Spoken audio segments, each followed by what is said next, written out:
तीसरा शख्स वो है राजुलन ज़ाकर अल्लाह फी खलाइन,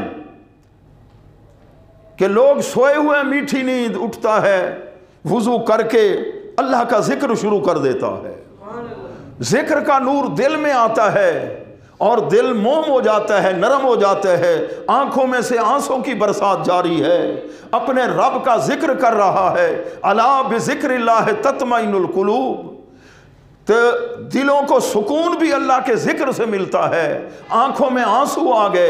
अल्लाह के प्यारे महबूब फरमाते हैं क़यामत के रोज अल्लाह तबारक व तआला की रहमत के साए के नीचे होगा जिसे अल्लाह का जिक्र।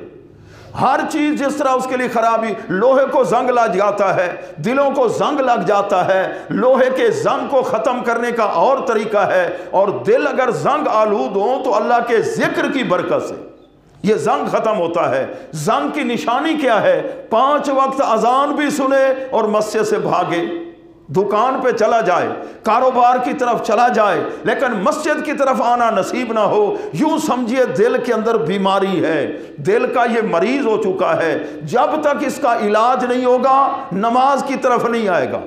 अल्लाह ताला इन अंदरूनी बीमारियों से बचाए, कह दीजिए आमीन। कितने शख्स हो गए? 3 हो गए जी। तो नंबर 4 राजुलन कल्बुहु मुअल्लकुम बिल मस्जिद, मुअल्लकुम बिल मस्जिद, ऐसा शख्स जिसका दिल मस्जिद से लगा हुआ है, दिल मस्जिद से लगा हुआ है। नमाज एक पढ़ के जाता है, अपनी दुकान कारोबार में मसरूफ है, दस्त बकार दिल बयार, दिल के अंदर यही शौक है कि नमाज का टाइम कब होगा। जोहर की अदा की है, जुमा नमाज जुमा अदा की है, नमाज असर का वक्त कब होगा, नमाज असर का दिल के अंदर ये ख्याल रहता है। असर पढ़ के जाता है, मगरिब के लिए फिर उसका ध्यान उस तरफ होता है, मगरिब पढ़ के गया, इशा का ख्याल होता है, रात को जल्दी सोता है ताकि सुबह की नमाज में अदा करूं जमात के साथ। मोमिन नमाज बिना नहीं किसे कार दा, होंदा जलील जेड़ा इसनू विसार दा। और नमाज ऐसा फरीजा है, 700 से भी ज्यादा मरतबा अल्लाह ने हुक्म दिया नमाज पढ़, नमाज पढ़, नमाज पढ़।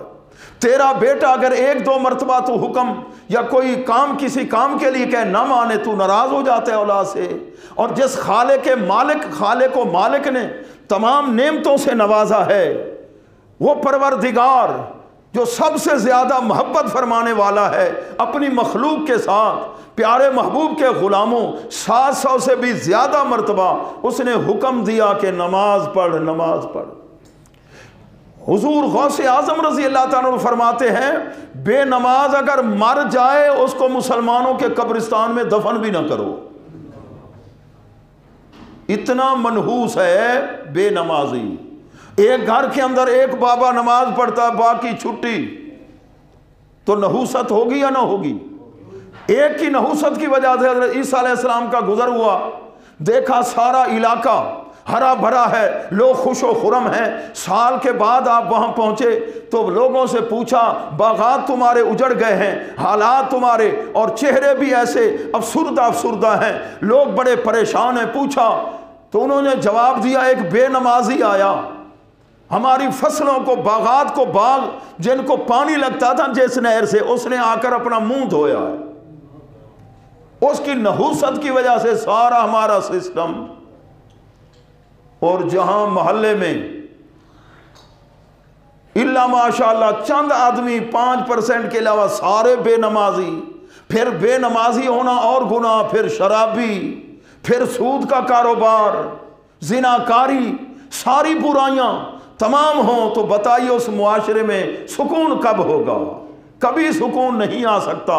प्यारे महबूब के प्यारे गुलामों, जब तक के कुरान के दामन को न थामें, प्यारे महबूब के फरमान पे अमल न करें, तो अल्लाह के प्यारे महबूब सल्लल्लाहु अलैहि वसल्लम ने फरमाया उसका दिल मस्जिद के साथ, और मस्जिद में आता है ऐसा सुकून मिलता है जिस तरह मछली को पानी में मिलता है। और मुनाफिक तो फंस जाता है, आया नमाज के लिए, अगर 5 मिनट लेट हो गए बार बार, क्या बनेगा? उसको सुकून ही नहीं आता।